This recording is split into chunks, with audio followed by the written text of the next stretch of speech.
7:51. That's how it sounded last night. Andy Banker, you were in the stadium when this all took place? Yeah, man, it was crazy. Crazy. Busch Stadium is always a wild scene during the playoffs, but they haven't had it here for 29 years, McGraw.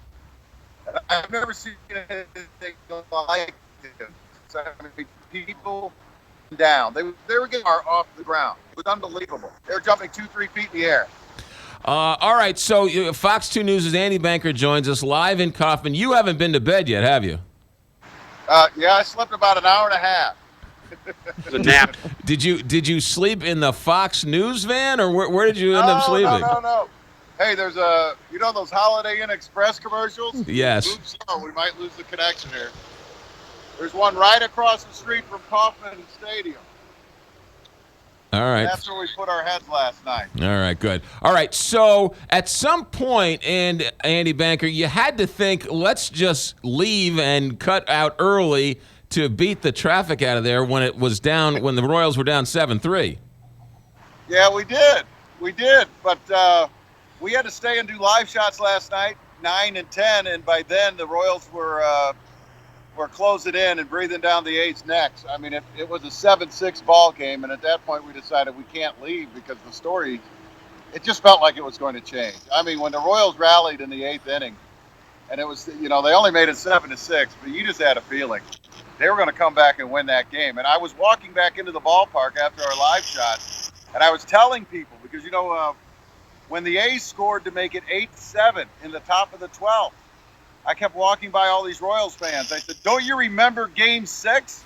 This is not over. And of course, out here, Game 6 can mean Game 6 2011, or it can mean Game 6 1985. Right. Both Game 6s turned on a dime in both cases.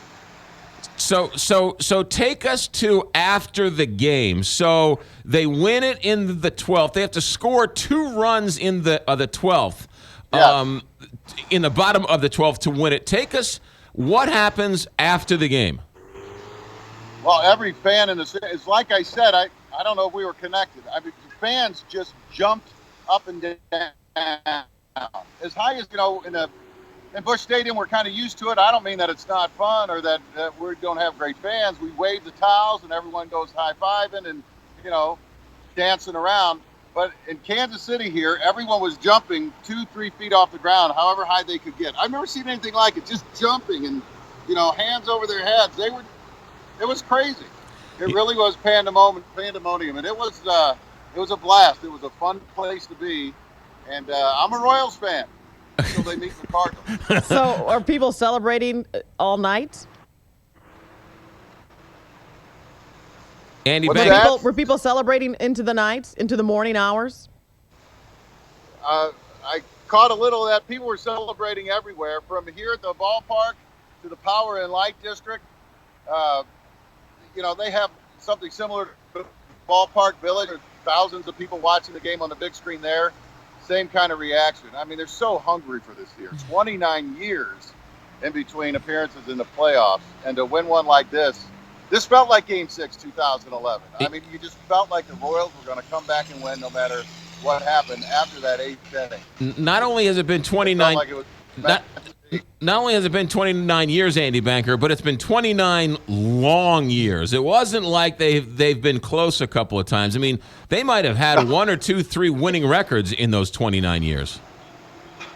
Yeah, it's been a long, miserable drought in Kansas City. Some of the worst baseball fans anywhere have ever had to endure, and I think St. Louis can relate. Like the last decade of the Rams.